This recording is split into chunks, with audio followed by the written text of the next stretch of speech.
Somos el Manicomio de la Construcción y hoy les venimos a presentar nuestro proyecto. Una cercha es una estructura reticular de barras rectas interconectadas en nodos formando triángulos planos o pirámides tridimensionales. También se le conoce como armaduras. La cercha es uno de los principales tipos de estructuras empleados en ingeniería, ya que proporciona una solución práctica y económica debido a la ligereza del peso y gran resistencia. Se utiliza en la construcción con el fin de unir dos puntos con un obstáculo entre ellos. Aquí contamos con dos ejemplos de estructuras de cerchas en la vida real. El primero es el puente de Sacramento. Este presenta entre sus características más particulares unos contrapesos que permiten la elevación de un vano del puente.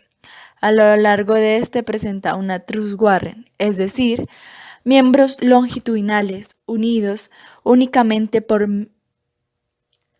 miembros transversales angulados que forman espacios en forma de triángulo equilátero invertidos alternativamente a lo largo de su longitud. Y a lo ancho de la cercha encontramos dos figuras en forma de K. El segundo tipo de cercha la encontramos para el paso del ferrocarril o se eleva para que pasen los barcos. Este tiene una longitud bastante amplia y permite soportar grandes cargas, empleados en Europa para el ferrocarril y el tráfico de automóviles. Como toda estructura, tiene ventajas y desventajas. Una de sus ventajas es que soporta grandes cargas. Además, son de fácil montaje y a la vez es un montaje rápido, puesto que sus elementos estructurales son principalmente prefabricados.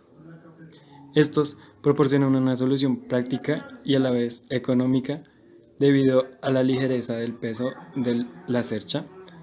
Además, sus costos de demolición son bajos.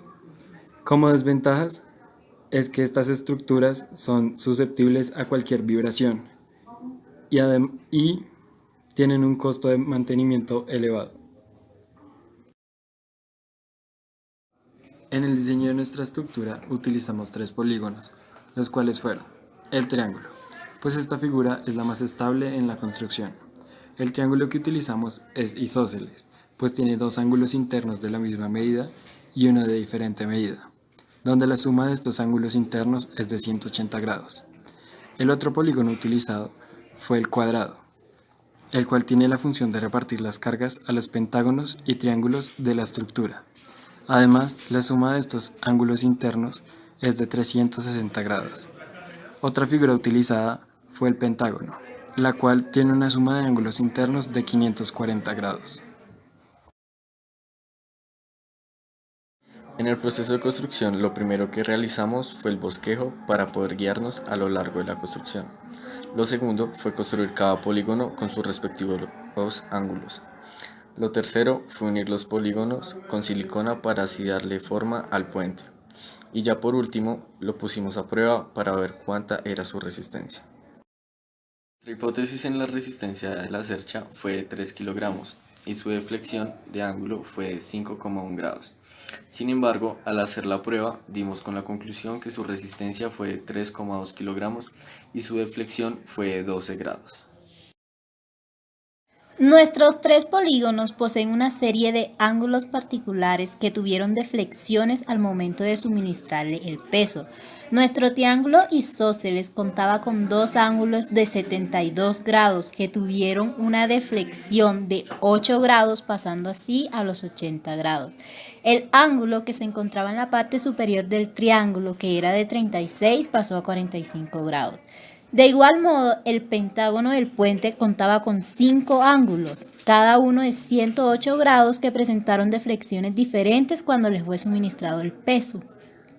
Los ángulos ubicados en la parte inferior del pentágono pasaron a ser de 120 grados y el que se hallaba en la parte superior se convirtió en uno obtuso de 110 grados. Por otro lado, el cuadrado, cuyos ángulos todos eran rectos, pasaron a ser de 100 grados. Para el segundo prototipo de cercha, discutimos con el grupo cuáles eran los errores y las fallas que había tenido el primer prototipo. llegando a la idea de que debíamos reforzar las bases y los triángulos en donde recaía la mayor parte del peso. Luego planeamos y rediseñamos nuestra nueva idea de la cercha y por último reforzamos en donde habíamos acordado. Cuando fuimos a ubicar las pesas encima de nuestra cercha, ella resistió 6,3 kilogramos, el doble de peso que nuestra primera medición. Sin embargo, la deflexión de los ángulos fue mayor, alcanzando en el pentágono una deflexión de 32 grados, pasando de 108 grados a 140 grados en el primer ángulo del pentágono y una deflexión de 22 grados en el segundo ángulo del pentágono. En cuanto a las otras figuras, encontramos que en el triángulo se mantuvo fuerte y constante, pasando de 72 grados en el primer ángulo a 80 grados, de igual forma que lo encontrábamos en el primer prototipo, y en el segundo ángulo de 36 a 40 grados. Por último, el cuadrado tuvo una deflexión de 10 y 15 grados, pasando de 90 grados a 100 y 115 grados. Los refuerzos realizados en la estructura generaron que ésta soportara mayor peso que el primer puente. El pentágono es una figura no muy estable, debido a que se soporta la mayoría del peso en las puntas de los triángulos y no se reparte el peso en toda la estructura. La figura del triángulo es fundamental para la realización de cerchas, pues en la definición de cercha se usan en su gran parte triángulos planos o pirámides tridimensionales. Este proceso de diseño y prototipo es uno de los más importantes en cualquier construcción de la ingeniería civil, puesto que evalúa las fallas y aciertos de cada uno de los prototipos y cómo solucionar dichas fallas.